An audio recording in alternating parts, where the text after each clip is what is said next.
Aguardando o professor. Tudo bem, doutor Alexandre? Tudo Nos bem. ouvindo? Sim, estou te ouvindo muito bem. Tudo ótimo. Tudo certo? Tudo ótimo. Primeiramente, agradecer, muito boa noite a todos os espectadores e agradecer esse seu aceite, essa live com um tema tão interessante, falar um pouquinho sobre governança digital para advogados e escritórios de advocacia. O doutor Alexandre tem 31 anos de mercado, é especialista em direito digital, tenho certeza que vai ser excepcional, com a presença de uma espectadora super maravilhosa, Lara Selen, nos assistindo. O doutor também Rafael Nepomuceno, aqui do nosso Ceará, promotor do nosso estado, super atuante. É uma honra ouvir todos vocês. E aproveitando o ensejo, pode se apresentar, doutor Alexandre. Bom, Gabriela, antes de mais nada, eu queria agradecer a gentileza do convite. Acompanho você nas redes sociais, vejo que você é uma pessoa muito proativa, ligada ao empreendedorismo jurídico. Por isso que eu acho que esse bate-papo que a gente vai fazer hoje tem tudo a ver com esse seu canal de comunicação.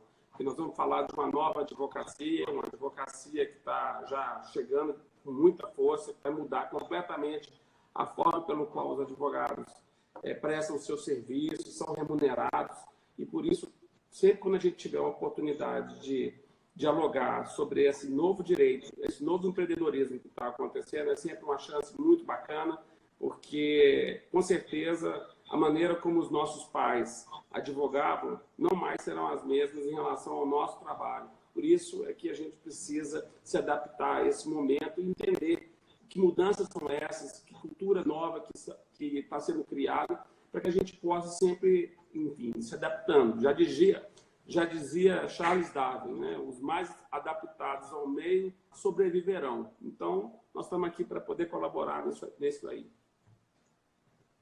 Coisa boa. Desde já, meu muito obrigado aí pelos elogios. Super atuante também, eu acompanho o seu trabalho. Vai ser um enorme prazer recebê-lo aqui na minha cidade também. E a nossa primeira pergunta é: quais são os principais incidentes que o escritório de advocacia e os advogados enfrentam na internet? Bom, a internet guarda muitas surpresas. E muitas vezes os próprios sócios do escritório de advocacia não sabem do que está acontecendo em relação a situações como vazamento de dados. É muito comum, por exemplo, uma situação que envolva um ex-sócio sair do escritório, levar um pendrive, um HD com várias petições que ele julga que é dele, mas na verdade é do escritório, né? Existem situações também muito preocupantes em relação a comentários de clientes insatisfeitos, publicando conteúdos em alguns sites, tipo Reclame Aqui, por exemplo, e os advogados nem se tocam em relação a entrar na conversa e responder esse tipo de coisa. O que a maioria dos advogados não sabe é que, atualmente, o currículo ele é o somatório das informações que o próprio advogado fala a respeito de si mesmo, somado aos comentários que outras pessoas falam dele, né? Então, só que nesse último ponto, é importante estar sempre acompanhando todo o conteúdo que é publicado, monitorando em tempo real. Por quê? Podem ocorrer informações falsas de um cliente insatisfeito, pode ocorrer ofensas, pode ocorrer uma série de informações que vão afetar diretamente a reputação dos advogados. E para a nossa experiência em lidar para alguns advogados que sofreram esse tipo de ataque, crises reputacionais, o que faz a diferença é o tempo de resposta que os advogados têm para poder entrar em campo e tentar solucionar o problema de forma amigável ou então judicialmente, se for o caso. Mas para que isso aconteça, é necessário que eles tenham um hábito que eles não têm, que é de monitorar tudo que está acontecendo, está sendo publicado na internet, acerca dos nomes dos principais sócios do escritório e da própria sociedade em si. Daí, são novos hábitos, são novas medidas que precisam ser tomadas, porque o patrimônio intelectual do escritório de advocacia hoje, ele é totalmente no formato digital. E isso significa dizer o quê? É que as pessoas não estão preparadas para poder se proteger em relação aos riscos que esse patrimônio digital, né, requer.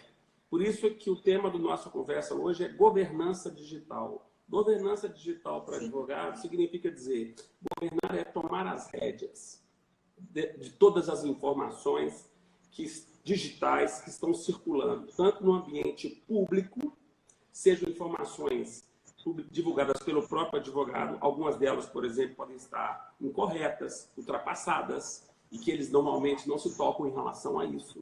Isso é muito importante, fazer sempre verificações periódicas, ou informações que são divulgadas por terceiros, muitas vezes com algum excesso de liberdade de expressão, ou então, quem sabe, com fake news em relação aos advogados. Então, a nossa reputação, ela é criada ao longo de anos, ela pode ser destruída em questões de minutos por uma divulgação de um conteúdo que possa viralizar na internet. Então, eu dividiria essa governança em dois aspectos. Primeiro, o aspecto da informação que circula publicamente na internet, tem que ser vigiada, tem que ser enfrentada diariamente, e as informações dentro da infraestrutura privada do escritório, ou seja, aquela informação que circula dentro da infraestrutura da informação do escritório. Então, é um olhar atento a essas duas frentes para poder ter a segurança de estar governando, de saber tudo o que está acontecendo, porque a maioria dos sócios, pela minha experiência de lidar com esse tipo de problema, eles estão, eu costumo dizer que estão vendo o mundo de óculos cor-de-rosa, sabe? Vivendo numa estratosfera completamente diferente, distante do que eu chamo de cozinha, que é a parte operacional do escritório. E daí, muitas vezes, eles imaginam algo que já aconteceu, como, por exemplo, um vazamento de informações de um ex-sócio. E, consequentemente, os danos são terríveis, porque pode ser dado vazado em relação a um determinado cliente, que tem um sigilo em relação até mesmo um contrato, onde isso é obrigação e pode causar danos terríveis. E essa situação toda, se não for domada, controlada, enfrentada de imediato, só vai ficar pior. Por quê? Porque agora, como você sabe, foi sancionada no dia 15 de agosto a Lei de Proteção de Dados Pessoais. E o que isso modifica? Modifica que, antes de ser boa prática, agora passou a ser obrigação legal. Então, os advogados ainda não perceberam do risco que passa a ter tratar dados pessoais de clientes sem o devido cuidado, porque vai expor a imagem, os relatórios de compliance dos clientes estão cada vez mais minuciosos, e qualquer investimento que se faça em governança digital não pode ser encarado como sendo um custo. Isso é um diferencial de mercado. Aqueles que se mostrarem para os seus clientes completamente em conformidade com a nova Lei de Proteção de Dados vão estar à frente de outros que não estão nem sequer pensando nisso ainda. Me passa, excelente colocação, doutor. Me passa um feedback, os espectadores estão ouvindo bem, se estão gostando, dá uma curtida, é um tema completamente inovador, governança digital, com essas inovações, as novas legislações, é excelente para qualquer profissional, não só advogados, cuidar dessa imagem, né? Essa imagem digital, a reputação da gente, a gente constrói ao longo dos anos, mas também destrói em pouco tempo. E o doutor Alexandre está fazendo essas colocações também, né? Nossas amigas aí do Conansenf, meus amigos de todas as áreas, meu muito obrigada.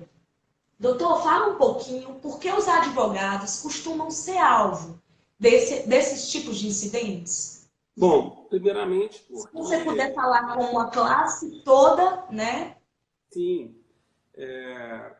são alvo porque todo mundo é alvo, né? Afinal de contas, as grandes corporações já foram vítimas de incidentes de segurança, porque nós, meros advogados, que estão na sua labuta diariamente, que não têm a infraestrutura de TI como essas grandes corporações possuem, poderiam deixar de ser alvo.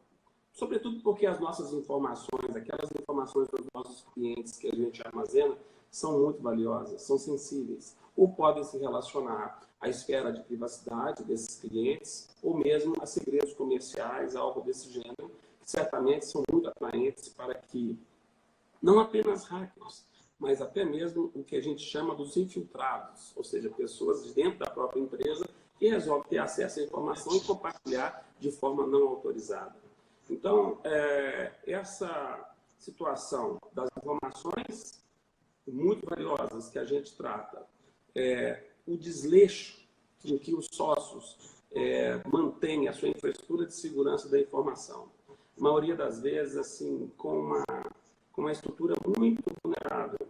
E, sobretudo, também, somado ao fato de que os advogados, a sociedade de advogados, de modo geral, não tem uma cultura de criar um instrumento regulatório interno, que eu chamo de política de segurança da informação, ou mesmo um plano de contingenciamento para quando acontecer esses incidentes, que eles vão acontecer. Esse somatório desses três aspectos é que revelam os riscos que os advogados hoje se expõem. Ou seja, falta zelo, falta infraestrutura, não investem em segurança da informação, não se consideram alvo desse tipo de problema e, pior, não adotam medidas regulatórias para seus colaboradores entenderem que, para o uso da infraestrutura de tecnologia da informação, é necessário que o colaborador saiba o que pode, o que não pode ou como pode. E isso não pode ser verbal, isso tem que ser escrito, para que um dia, se alguém violar, o advogado vai ter legitimidade para poder agir contra o colaborador, para dizer a ele, olha, você tinha ciência desse fato, você violou essa regra, está aqui no nossa política. Por isso, então, eu vou ter que tomar uma advertência, tomar qualquer medida em relação a isso. Se não existir uma política de segurança da informação, o que vai acontecer? Os colaboradores vão dizer assim, eu não sabia, nunca ninguém me informou a respeito disso.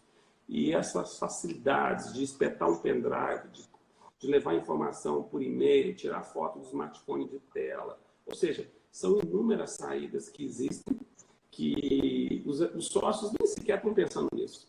E quando, na verdade, na hora que eles começam a pensar, é porque já aconteceu muita coisa. Só que eles não sabem disso. E com essa onda, né, doutor Alexandre? Tudo hoje em dia, uma live dessa, eu vou lançar futuramente no YouTube. É a sua imagem também que está sendo em jogo. Hoje em dia, tudo se faz uma pesquisa no LinkedIn, coloca os quadros da OAB para ver a imagem também do profissional. Está tudo muito acessível, né? Se um profissional não buscar esse cuidado com sua autoimagem, não der importância e não investir em infraestrutura, está fora do mercado, né? Tem uma pergunta interessante aí do Thiago Alex. E quanto ao home office? O senhor tem alguma consideração a fazer? Veja, eu trabalho muito em home office, mas na verdade a home office para mim hoje é a extensão do meu escritório. Eu não sei se você sabe, mas há 10 anos eu não trabalho com papel. Então, home office hoje é o meu smartphone que eu carrego na minha mão em qualquer canto que eu vou. Então, eu sou árduo defensor de que as pessoas jamais deveriam ter a estrutura de seu escritório armazenada em servidor local. Isso não dá rastreabilidade para você ter a trilha de auditoria para saber quem fez o quê. Ou seja, você tem que partir inicialmente para uma infraestrutura em nuvem para poder fazer com que o home office seja simplesmente um outro ponto onde você acessa a informação sem qualquer diferença do escritório. Hoje, se você for na minha mesa, você não vai encontrar uma folha de papel. E, consequentemente, a informação está toda estruturada para que eu possa ter em vários cliques acesso a essa informação. Eu tenho hoje câmeras aqui no meu escritório com quem eu converso durante várias horas durante o dia com a minha equipe, seja em que lugar do mundo eu estiver. E isso tudo funciona muito bem, sem que ninguém se sinta vigiado com isso. Isso é a forma do nosso trabalho. Então, o home office nada mais é do que uma extensão do trabalho, mas não tem que ter nada de diferente em relação. O que você precisa ter sempre é requisito básico. Hoje você não tem como trabalhar em home office se não tiver 2 monitores de vídeo, ter um bom acesso à internet, sobretudo, não armazenar nada, absolutamente nada em disco local, sempre em nuvem, porque você vai ter o quê? Os requisitos da acessibilidade, que é o que você precisa para poder ter o seu escritório de uma forma ubíqua, ou seja, em qualquer lugar onde você estiver. Excelente colocação. Hoje em dia, essa era de advogar de camiseta, né, que ele é tão propagado pelo Eric Fontinelli, o Nibo, né, sobre os direitos de startup, a gente tem que estar nessa conexão, nessa praticidade mesmo, e ter esse autocuidado sempre. Em relação a como os advogados devem evitar esses incidentes. Eles costumam ser alvo e agora como eles devem evitar o incidente? Bom, só existe uma forma de você mitigar, reduzir os danos de um incidente de segurança, que é monitorar, ou seja, ter mecanismos de controle que te possam trazer informações de que algo que possa ter violado a segurança da informação ou as regras da política de segurança aconteceu. Desde o momento que você consiga ter esses mecanismos de monitoramento que te gerem alertas, você vai agir mais rápido. E o primeiro passo é você preservar as provas. Saber como preservar uma prova que nasceu no formato digital. Isso pode ser desde uma autenticação de tela em cartório, como um ato notarial. E a partir daí, no menor tempo possível, tomar as medidas necessárias, inicialmente até mesmo na esfera extrajudicial, para que isso possa ser reduzido. Todas as vezes, eu lido com muitos clientes, muitas empresas que sofrem ataques na internet, crises reputacionais sérias. E o que faz a diferença é que a gente entra em campo em questões de horas. E toda vez que a gente entra para poder fazer essa reação no menor tempo possível, a chance desse problema terminar e não voltar mais é muito grande, porque o agressor já fica sabendo que tem alguém ali de prontidão para poder resolver o problema. Então, para poder ter esse perfil, o que os advogados não sabem é que é necessário ter um plano de contingenciamento. O que é um plano de contingenciamento? É você destacar pessoas dentro da sua sociedade que vão ficar com funções específicas na hora que o problema acontecer. Quem é que vai ficar responsável pelo monitoramento para poder ler eventuais acessos não autorizados ou vazamentos que aconteceram? Quem é que vai ficar responsável pela produção de provas? Quem é que vai ser responsável para decidir qual a decisão vai ser tomada? Então, você tem uma equipe mínima de 3 pessoas que possa, dependendo da estrutura, obviamente, dialogar no menor tempo possível. Isso vai fazer uma grande diferença. E para que isso aconteça, você tem que ter uma comunicação ótima entre essas pessoas, para que toda essa tomada de decisão seja feita de uma maneira muito rápida. Se as pessoas não pensarem nisso, ou só começarem a adotar aquele método que a gente conhece bem, que os brasileiros são muito mais reativos do que preventivos, o dano pode ser incomensurável. Então, não existe uma bala de prata que você fala assim, não, se você fizer isso, resolve todos os problemas. É um somatório de atividades, onde cada um sabe o seu papel na hora que o problema acontecer e, consequentemente, isso funcione bem para que as decisões sejam tomadas de modo rápido. Mas, para isso, esse plano de contingenciamento, do meu ponto de vista, ele tem que ser escrito, tem que ser parte integrante dessa política de segurança da informação. Agora, se você me perguntar quantos escritórios você já sabe que tomaram esse tipo de iniciativa? Pouquíssimos. Pouquíssimos. Todas as vezes que eu faço cursos, palestras, etc., eu faço uma enquete assim na sala para saber quantos têm política de segurança da informação, onde você cria os regulatórios para poder determinar para a sua equipe quais são os limites do uso da infraestrutura. É raro você ver alguém que levanta a mão dizendo que já tem isso. Agora, eu já fiz isso para escritórios de 600 advogados. Então, você imagina o risco que é você trabalhar numa infraestrutura desse tamanho e não ter uma norma dessa. Porque problemas sempre vão acontecer. Eu costumo dizer que se Andy Warhol disse um dia que cada cidadão vai ter seus 15 minutos de fama, no mundo digital, ele vai ter seus 15 minutos de execração. A única diferença que faz é que algumas pessoas já estão preparadas para isso, outras não estão nem pensando no assunto. E mudar essa mentalidade, né? Trazer essa importância. Eu fico imaginando o desafio, 600 advogados no escritório e você tendo que trazer essa importância da segurança da informação. Excelente, excelente abordagem. E caso não consigam evitar, como deve ser feito o enfrentamento desses incidentes? De forma rápida, de forma ordenada. De forma ordenada, porque, vou te dizer, a maioria dos enfrentamentos eles são tardios e desordenados, porque as pessoas não sabem ou não sequer têm essa visão de que são problemas que algum dia vão acontecer. Eu duvido que exista um escritório de advocacia que não teve dado vazado através de um pendrive, uma saída USB. Escritório de advocacia, digamos assim, de um nível médio. Tá? Agora eu pergunto, será que os sócios sabem disso? Lógico que não. Nem sabem. Então, nem sabe que tem como exercer a governança em relação a esse problema, que é o patrimônio intelectual que ele tem. Então, quando a coisa dá errado, é porque não houve um planejamento, não houve um contingenciamento, não tinha estrutura mínima de monitoramento. E, consequentemente, até descobrir o problema e tomar atitude, isso pode ser extremamente danoso, porque você sabe muito bem como é que as informações circulam rápido na internet. E, com isso, quanto mais rápido, melhor.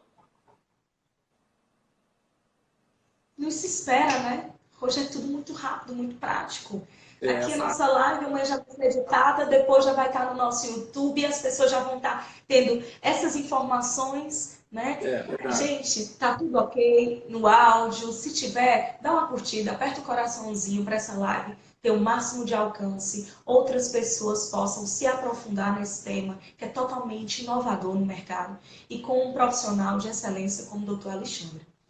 Doutor, em relação a este ano, né, foi sancionada a Lei Geral de Proteção de Dados Pessoais, que entrará em vigor no ano de 2020. Como esta nova lei pode afetar os escritórios de advocacia?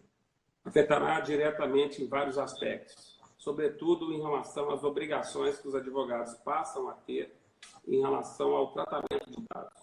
É bom dizer o seguinte, que a lei alcança sim os advogados e a sociedade dos advogados. Por quê? Porque nós tratamos dados de clientes, ou seja, nós coletamos informação, nós editamos, nós compartilhamos.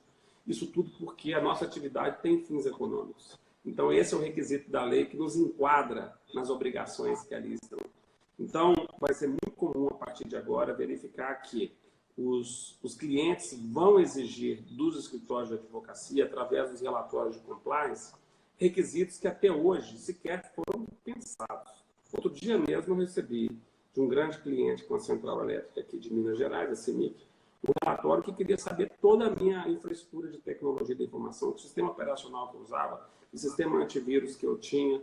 Isso tudo mostra o início de uma mudança de era em que só vão continuar vinculados a grandes empresas que vão querer cada vez mais que seus parceiros profissionais invistam na segurança da informação. Porque se o advogado for relapso em relação a isso, isso vai ser um diferencial negativo para ele do mercado. Então, a gente tem sempre estar nivelando as nossas atividades operacionais, seja com os tribunais, seja com os nossos próprios clientes. Então, agora nós temos que entender que existem penalidades por acaso vazar dados. Então, nós vamos ver mudanças nos contratos de honorários em que os clientes vão colocar sanções, multas de compensar se por acaso um dado for vazado dentro do escritório, for passar em um lugar, for parar num lugar no qual desvia da finalidade. Então, vão ser elaborados termos de consentimento de uma forma mais clara, transparente, explícita, e daí então também nós vamos ter que assinar compromisso com o cliente, contrato com o cliente para dizer, olha, eu só vou tratar seus dados para finalidade X, Y, Z. Se por acaso houver desvio de finalidade, o escritório pode ser penalizado por conta disso, inclusive por cláusulas contratuais que possam ter sanções nesse sentido. Então, você veja que nós não estamos mais numa fase de que, mas eu não sabia. Essas obrigações vão sempre demandar mudanças contratuais, já que nós somos prestadores de serviço. E por esse motivo, os advogados não podem, em hipótese alguma, esperar que a lei que vai entrar em vigor lá em fevereiro de 2020, às vésperas de um carnaval, comece a pensar nisso um mês antes. Eu acho que a mudança de cultura e de procedimentos, de novos fluxos internos, começa desde já. Porque hoje nós estamos com 1 ano e 4 meses. Você imagina, Brasil agora, nós estamos nessa reta final, vem final de ano, carnaval, etc. No mais, é 1 ano praticamente que falta. E eu vou lhe dizer uma coisa, prestando consultoria para diversas empresas que têm que se adaptar a essa lei, tanto a lei brasileira quanto a lei europeia, que também entrou em vigor esse ano, a GDPR, não se trata de poucas coisas, ou seja, são muitos requisitos operacionais que estão envolvidos e, sobretudo, culturais. E o que me chama mais atenção nesse aspecto, Gabriela, é que os sócios do escritório de advocacia, no geral, não vou dizer todos, mas eles estão completamente alheios a esse problema. Então, imagine, do lado operacional, o pessoal da área de TI, ou mesmo alguém que lida mais nessa minha área, já sabe do risco que está correndo. Agora, até dialogar, até conversar com o sócio sênior do escritório e ele entender o tamanho do risco que ele vai se meter a partir de agora, isso leva tempo. Que nem sempre, como eu disse antes, ele está próximo desse diálogo, ele gosta desse assunto. Então, essa lacuna imensa que existe entre o pessoal que trabalha na área operacional, o pessoal da área que toma decisão, é grande demais. Então, se não houver um engajamento, ou seja, um alerta para que as pessoas mudem um pouco, porque as pessoas confundem uma coisa que eu acho muito interessante. Eles estão achando que esse problema de governança ou de proteção de dados é um problema de gestão de informática. Não tem nada a ver. É gestão de responsabilidade do sócio. Ou seja, se acontece um problema de vazamento, quem vai ser punido não é o cara da TI, não. É o próprio sócio. Então, ele ainda não entrou nessa maturidade, entendeu? Então, ele entende isso como sendo um problema a mais que o departamento de TI vai ter. Quando, na verdade, se acontecer algum problema, quem vai sofrer são os sócios, que muitas vezes ainda não estão suficientemente alertados ou convencidos da necessidade de se adequar para isso, para essa nova realidade. Excelente, doutor. Em relação às precauções, quais precauções os advogados devem tomar em relação aos dados públicos que são divulgados na internet, acerca do escritório dos sócios? Quando é que esse tipo de informação pode representar um perigo quanto à reputação do escritório ou até dos próprios advogados? Bom, esse é um aspecto muito importante, sobretudo porque, como você bem disse no início dessa nossa conversa, todos nós somos googlados diversas vezes ao dia. Fique imaginando quantas pessoas digitam Gabriela Barreto na ferramenta de busca do Google diariamente. Não deve ser pouca coisa, não. Então, se você não consegue entender que o termômetro da situação são os resultados que vão sair na primeira página do Google, se você não dá importância para isso, você está em maus lençóis. Ou seja, tem que se preocupar que aquele resultado da primeira página do Google, ele só traga informações positivas ou então neutras a seu respeito. E o que a gente sabe? É que muitos advogados sequer têm a curiosidade de googlar a si próprio, para poder verificar se na primeira página existe uma referência muito negativa em relação à sua reputação. Isso é péssimo. Como você bem sabe, o ranking daquelas inserções que acontecem na primeira página do Google, ele é formado a partir do momento que as pessoas estão clicando naqueles links, né? Então, se você encontra uma informação extremamente negativa a respeito da reputação do advogado, é porque várias pessoas estão clicando ali manualmente, não tem robô, não tem nada. É o que a gente chama de pesquisa orgânica, né? Depende de um clique de uma pessoa que está todo dia querendo saber alguma coisa negativa do advogado. Então, se você não tem esse tipo de hábito, passe a ter. Porque eu já encontrei diversas situações, já participei de várias crises reputacionais com advogados de primeira linha, que não tinham controle sobre a situação e, de uma hora para outra, mesmo tendo uma assessoria de imprensa a seu favor, trabalhando para ele, ainda tinha que enfrentar a situação de ataques de blogueiros e outras coisas mais. Campanhas realmente de guerrilha quanto à reputação. E então começa a partir daí, começa a partir do Google, né? Eu acho que hoje a gente tem que entender que o Google é o nosso grande Big Brother, né? Ele está sempre dando assim o termômetro da situação. E a partir daí também a gente tem que analisar que existem outros sites que são importantíssimos a gente verificar se por acaso não tem uma referência negativa. Eu vou destacar dois, por exemplo. Um deles é o Reclame Aqui. O Reclame Aqui começou, eu gosto sempre de chamar o Reclame Aqui de mural das lamentações do consumidor brasileiro. Então, era um site de avaliação de relação de consumo, certo? Muito bem.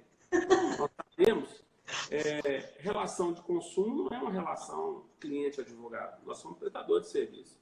Pois bem, de uma hora para outra, o Reclame Aqui começou a aceitar comentários negativos de clientes insatisfeitos do escritório de advocacia. E qual que é o problema? O problema é que o Reclame Aqui tem como política não remover conteúdos, mas simplesmente publicar conteúdos transparentes de ambas as partes. Isso resolve o problema? Não. Por quê? Porque se a pessoa resolver digitar o nome do advogado na ferramenta de busca do Google, certamente vai ter a potencialização do acesso a essa informação negativa sobre ele lá no site Reclame Aqui, que é um site muito acessado. Então, aí que está o problema. Então, eu te falo que pesquiso, analiso e vejo esses problemas diariamente. Tem escritórios do Reclame Aqui, pasmem você, com mais de 100 reclamações. Então, isso mostra o quê? Um desleixo, uma coisa que possa parecer, isso aí não é importante. Pô, como não é importante? A gente está vendo que todas as pessoas estão querendo checar. Todo mundo quer checar todo mundo hoje, antes de fazer negócio. Pra você ter ideia, teve uma vez que eu tive um cliente que só digitar o nome dele, o Google sugeria a palavra preso. Porque um dia ele acabou sendo recolhido da Polícia Federal junto com o cliente dele. Eu tive que tirar um blog negativo que uma pessoa, seu inimigo, havia criado para poder expor esse fato, poder potencializar esse fato contra a reputação dele. Então, existem inúmeras vulnerabilidades que nós, que zelamos pela nossa imagem, pela reputação, estamos sendo alvo a cada dia que passa. Então, o outro também que me chama a atenção, que é o site Love Mondays. Não sei se você já ouviu falar desse site. O Love Mondays, ele tem um lado positivo e um lado negativo. O lado positivo é que você conhece, por exemplo, avaliação, muitas vezes até de forma anônima, a maioria delas, de pessoas que contam como é que é o ambiente de trabalho dentro do escritório. Se é um ambiente positivo, negativo, enfim, quanto que ganha, essas coisas. Tudo é amplamente revelado. O lado negativo é que, apesar de você pode ter elogios, você pode também ter críticas. E no que você tem críticas, você pode ter excessos de liberdade de expressão, ofensas ou, inclusive, fake news. Então, você tem que tratar dessa situação. Então, é mais do que necessário ficar atento a todos esses detalhes, dessas informações públicas que são divulgadas. Então, é muito comum da gente prestar serviço, por exemplo, de fazer uma análise de todo o legado negativo de informações que existe acerca de um advogado que pode ter sido envolvido num assunto que ele não tinha nada a ver, entendeu? E que, de repente, está lá indexado na primeira página do Google, gerando um mal-estar terrível para a sua reputação. Então, isso é muito comum para a gente, de tentar desconstruir versões falsas, fakes, e, ao mesmo tempo, versões ofensivas. Cá entre nós, o brasileiro adora ofender na internet. E ele é muito ingênuo em termos de privacidade. Ele faz esse tipo de ataque porque ele é ciente de que existem duas premissas que a gente sempre tenta desconstruir. Uma que ele vai atacar sempre de forma anônima e a segunda que ele vai ficar impune em relação a isso. Tudo isso a gente tenta dizer que não é bem assim. Eu não posso dizer para um cliente que de 10 casos que eu tento identificar quem foi o agressor na internet, eu consigo resolver os 10. Mas posso dizer que entre 10, pelo menos uns 8, a gente consegue. Para mim é uma margem relativamente boa.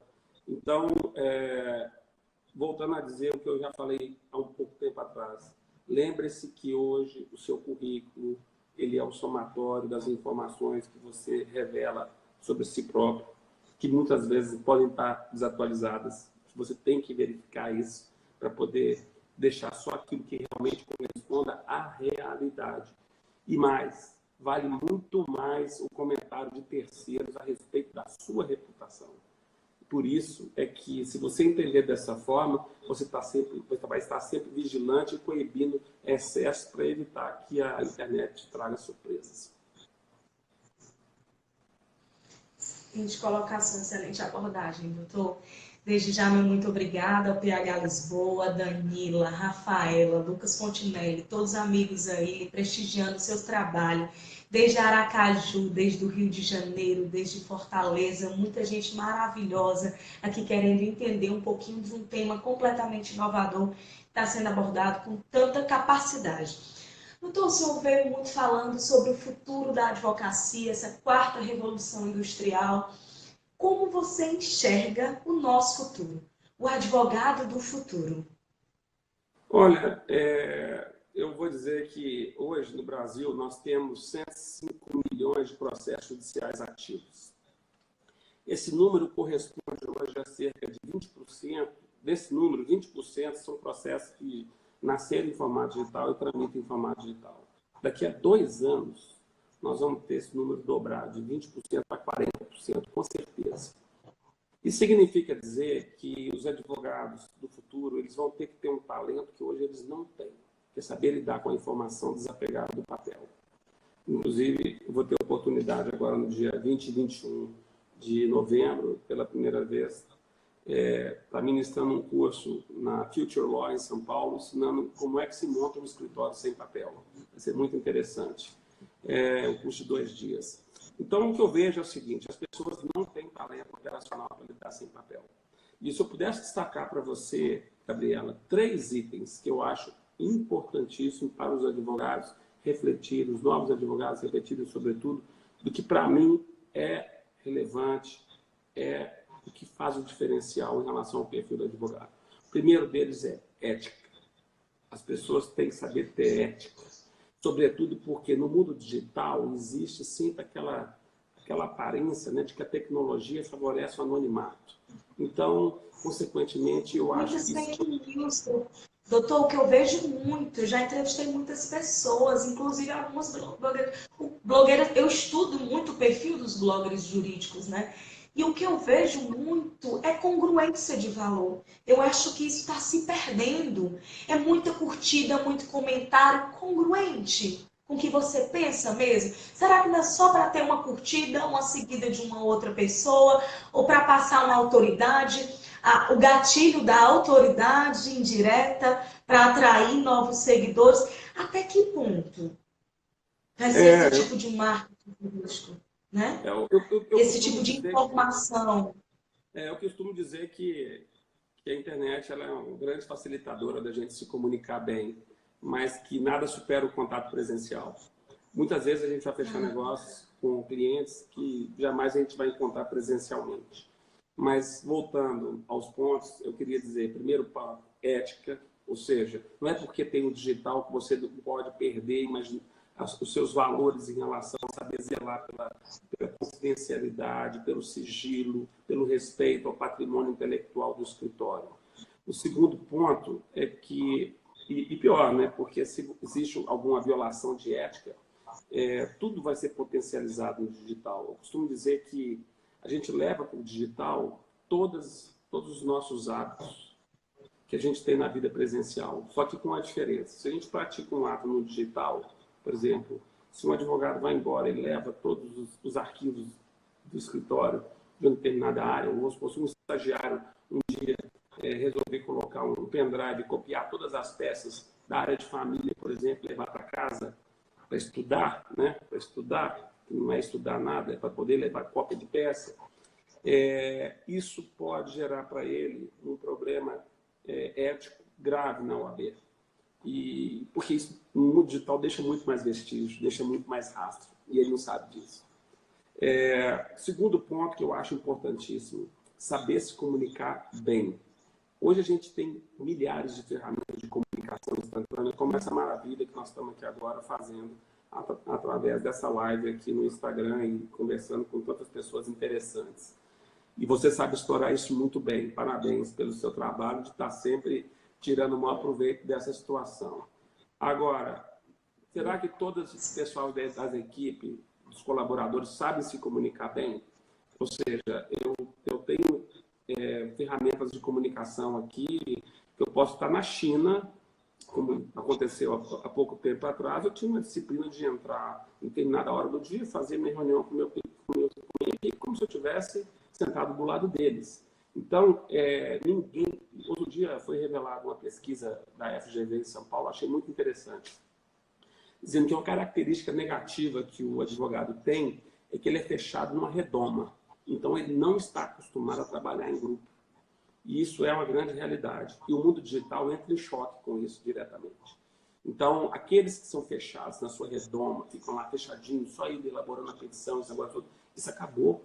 Sabe? Hoje o mundo é cada vez mais comunicativo. Então, eu, por exemplo, hoje não uso mais nem o Word aqui no meu escritório, eu uso o editor de texto online, que eu posso receber uma comunicação via a tela do meu celular para poder fazer uma revisão imediata de algum texto. Eu posso estar sentado no banco de trás do Uber, por exemplo, em São Paulo, e dali eu vou, respondo, as coisas vão andando. Então, isso é saber comunicar. Então, é um diferencial terrível as pessoas se integrarem, saberem se comunicar bem. E, nessa mesma onda, eu gostaria de destacar o terceiro ponto, que é o fato de ser colaborativo. Ou seja, quem for individualista está fora, entendeu? Porque hoje a gente, todo o nosso escritório, como eu te falei, ele é comandado por software, né? E software é um fruto da inteligência humana que é inesgotável, está sempre se aperfeiçoando. Mas, pelo próprio desenvolvimento do software, que é colaborativo, as pessoas também têm que ser mais colaborativas. Ou seja, ela tem que imaginar que aquela informação que ela entra, que classifica uma ficha, por exemplo, de um cliente, dizendo qual é o tipo de serviço que ele está demandando, etc. E tal, é de extrema relevância para uma série de aspectos operacionais e decisionais do escritório. Ou seja, não existe mais aquela história de esse aqui é o meu arquivo, esse aqui é a minha pastinha aqui do meu HD local. Acabou. Hoje é um repositório só do escritório, que é acessado de qualquer lugar. E para isso, tem uma série de aspectos que não dá para a gente falar hoje, mas que envolve você saber ser colaborativo, saber usar a informação desapegada do papel, que exige padrões de obtenção da informação, indexação, saber onde é que você armazena esse conteúdo todo. Então, assim, tem muito a acontecer ainda. O que eu vejo é que, por exemplo, as pessoas que vêm trabalhar comigo, os millennials, né, eu tenho muita dificuldade, porque são pessoas que entregam bem, trabalham bem, mas muitas vezes acham que o sucesso vem muito rápido, quando na verdade não é isso não.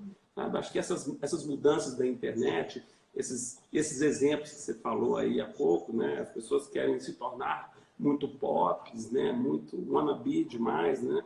Eu acho que isso aí tem que baixar a bola, porque eu tenho 31 Números anos. de seguidor não pagam conta. É incongruente, né? De jeito nenhum, não converte, entendeu? Eu quero saber quanto é que entra no final do mês, se está conseguindo pagar as contas do escritório, entendeu? Porque, então, assim, não se deixe levar por esse sou pop, entendeu? Isso é bacana, isso te faz dar essa pseudo-autoridade, mas na hora do presencial você sustenta, você aguenta, você consegue realmente mostrar que você é tão boa na comunicação ou nos likes, quando você senta na frente de um cliente para poder mostrar que a sua autoridade no presencial não é nada diferente do que você faz no digital. Esse é o ponto. Então, não pensem os millennials que essa situação é muito rápida. Eu costumo ver pessoas aqui que costumam, digamos assim, achar que com um ano de trabalho aqui no escritório já são juristas. E por causa disso, eu vou até te mostrar um segredo que eu tenho aqui. Nós estamos aqui na minha sala de reunião. E aí, ó, aqui no escritório é interessante. Cada sala tem o nome de um inovador. Então, nós estamos na sala de reunião Steve Jobs. A minha é Elon Musk, a do pessoal que trabalha é Bill Gates, e lá embaixo, no outro andar, nós temos uma sala Jeff Bezos. Então, nessa aqui... Muito bem. Oi? Muito bem, gostei do nível intelectual, né, do nome das salas. Eu me identifico muito com isso. E olha só, vou mostrar aqui para vocês. Olha atrás de mim, olha essa frase que tem aqui. Stay hungry. Lindo. Stay foolish. Quem fez essa frase? Steve Jobs. Quando? No momento que ele estava naquele famoso discurso da Universidade de Stanford. E qual que era a mensagem dele? Baixa a bola. Entendeu? Assim, fique sempre atento, sabe? Fique sempre querendo aprender mais, hungry, sabe? Hungry pelo conhecimento, sabe? Se sinta sempre, vamos dizer assim, com muita vontade de lutar atrás daquilo que você quer. Não se ache antes do tempo, entendeu? Eu estou com 31 anos de formado e ainda estou achando que eu estou sempre querendo estudar mais. Se todo mundo acha que... Todo mundo fala, né, que direito é aquela profissão que tem que estudar todo dia. Você imagina que direito e tecnologia a gente tem que estudar dobrado. Porque as Todo dia. Hoje eu leio muito mais conteúdo em inglês do que em português para poder me manter atualizado. Então, com isso, eu quero mostrar que essa área e o próprio empreendedorismo na advocacia tem grande futuro, porque as pessoas já vão entrar num cenário completamente diferente. Agora, não se achem antes do tempo. Eu acho que a carreira jurídica ela não mudou em vários aspectos, sobretudo no aspecto de que você será valorizado não pelos likes, mas pelo tempo de voo que você tem, pela sua experiência, pelo volume de diversas ações que você fez ao longo do tempo. E isso não tem like que substitua, não. Eu acho que você tem que realmente mostrar que você gosta do direito, que você é capaz, que você está super adaptado para esse novo cenário, mas que você tem conteúdo. Eu vejo muitas pessoas serem 1 milhão de vezes melhor que eu em termos de comunicação na internet, em termos de interação. Tem muitos mais seguidores, obviamente, mas na hora do conteúdo, sei lá, algumas até me surpreendem, mas outras não. Coisa boa. Tem uma fã sua, Amanda, daqui, viu, de Fortaleza. Ela está estudando bastante. Obrigado. Amanda, amanhã a gente vai ter o nosso evento, Segundo Cerveja Talk, um evento totalmente voltado para artigos jurídicos. Ela vai ser uma das palestrantes. Desde já, meu muito obrigada para a Advocacia Vencedora, a professora Juliana aí, as considerações, muito obrigada pelo carinho. Professor, a gente escuta muito falar sobre empreendedorismo jurídico, jovens que acabam de sair da advocacia, acabam de sair da faculdade falando de empreendedorismo jurídico sem ter muita experiência. Como você entende o que seja empreendedorismo jurídico nessa febre agora está sendo tão comentado? Hoje, para que um advogado tenha o seu próprio escritório, né, obviamente os valores são outros, as ferramentas são outras, mas, ou seja, empreendedor hoje, eu sou um empreendedor, né, jurídico.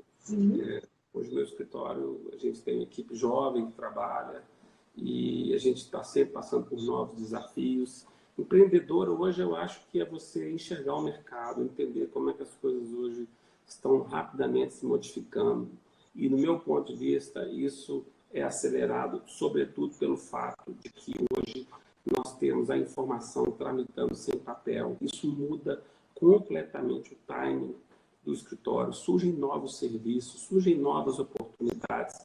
E quem vai sair na frente são aquelas pessoas que estão já se preparando para isso, para esse novo mundo que já aconteceu. Esse 4.0 já está acontecendo. Agora, qual que é a parte fraca da história? O ser humano. Né? Ou seja, se você não tiver uma cabeça aberta para ter essa cultura e não imaginar que tudo aconteça com a varinha de condão, que você vai bater e que vai ficar tudo lindo, maravilhoso, funcionando no dia seguinte, não. As coisas, você vai ficar muito decepcionado. Então, eu acho que tem que conhecer bem as ferramentas operacionais que hoje estão à sua disposição, criar uma equipe que tenha talento para saber lidar e entender como é que esse mercado vai mudar. A forma de ganhar dinheiro na advocacia vai mudar completamente, não tem a menor dúvida disso. E para isso que a gente tem que ficar atento. Né? Hoje, com a reforma trabalhista, por exemplo, você não precisa nem mesmo ter um escritório de advocacia tão grande, com uma estrutura gigante, etc. Hoje, quem é empreendedor também é uma pessoa que consegue ter uma estrutura enxuta, mas que, ao mesmo tempo, consegue tirar o máximo proveito dessas ferramentas tecnológicas para poder conseguir segurar o custo e aumentar a produtividade. Então, são vários aspectos cujos conceitos anteriores do chamado mundo de papel, né, eu costumo dizer, os cabeças de papel, esses sinceramente, eu tenho muito respeito, mas estão ficando para trás. Ou seja, os escritórios que estão conseguindo enxergar essa mudança e estão partindo de fato para poder enfrentá-la, vão sair na frente. Então, essa turma que está entrando tem que entender que o direito é uma profissão apaixonante e que está se tornando cada vez mais com essa mudança toda tecnológica que está afetando de vez a nossa prática jurídica. Enxergar o direito como um negócio. Você é advogado, que não tem escritório, não tem uma liderança, não tem liderados. Você tem que enxergar como um negócio, sim. Né? E desenvolver habilidades. Por exemplo, nesse aspecto que você está falando, vou contar um exemplo meu pessoal aqui. Eu, por exemplo, não tenho... o meu software principal aqui de gerenciamento do meu escritório não é um programa de controle de andamento de processo. O que é um programa de controle de andamento de processo? É um programa que você começa a estruturar a informação depois que alguém te contratou. Ah, contratou, eu fui lá no fórum, distribuí a ação, agora eu vou cadastrar os dados no computador. Isso para mim não serve. Eu tenho um CRM, que é um Customer Relationship Management, ou seja, um gerenciamento de contatos dos clientes. Então, para mim, faz muito sentido, desse lado empreendedor, de registrar toda e qualquer atividade que eu tenho com o cliente, desde a hora que toca o primeiro telefonema. Então, todo o processo de negociação, isso tudo é estruturado, isso tudo é dialogado com a equipe, que faz parte, né, desse esforço conjunto para a gente poder tentar converter um lead em um cliente. Então, então, hoje, por exemplo, a gente não tem nesse sistema processos, a gente tem negócios. Por quê? Porque o negócio pode ser contencioso, consultoria, arbitragem, né, perícia, se eu sou perito na área de tecnologia da informação e propriedade intelectual também, tudo é um negócio.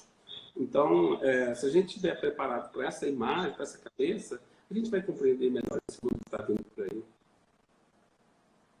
Isso aí. Doutor, para a gente finalizar a live, desde já, muito obrigada.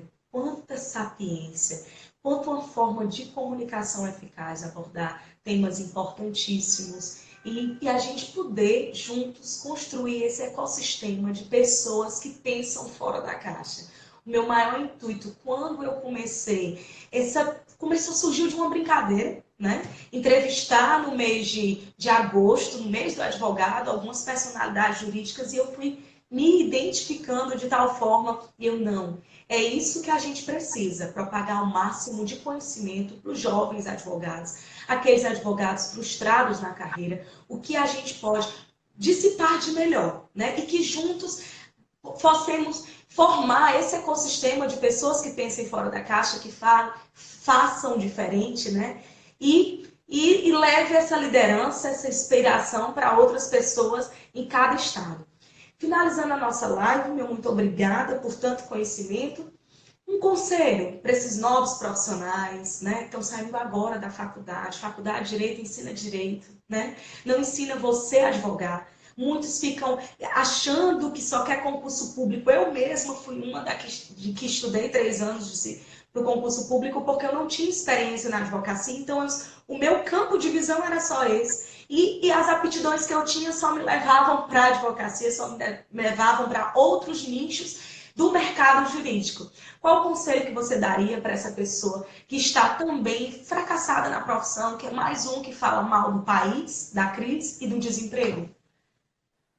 A minha dica é uma só, é meu mantra, que eu canto todo dia na hora que eu saio de casa, que é o seguinte: ó Deus, dá-me paciência, dá-me paciência, dá-me paciência. Entendeu? Essa é a minha dica. Nós fizemos a opção de escolher uma profissão, né, que a gente ganha nosso sustento resolvendo o problema dos outros. Então, se a gente não tiver muita paciência, nós não vamos a lugar algum, entendeu? Então, não seja iludida de que esses sucessos, assim, vamos dizer assim, das youtubers, das influenciadoras digitais, funcionam em relação à carreira jurídica. Não tem nada a ver, entendeu? Elas podem funcionar como um instrumento de comunicação fantástico. Acho isso um barato. Agora, isso não substitui nada. Se você tem que entender que a sua profissão ser valorizada pela sua experiência, se você não tiver paciência, você não vai a lugar nenhum. Eu acho que nós estamos numa fase ótima da advocacia, super promissora. Uma fase que quando eu formei em 87... Muitos oceanos azuis também, né? Com certeza. Muitos oceanos azuis. Muitos. Eu tô feliz da vida com o meu momento profissional.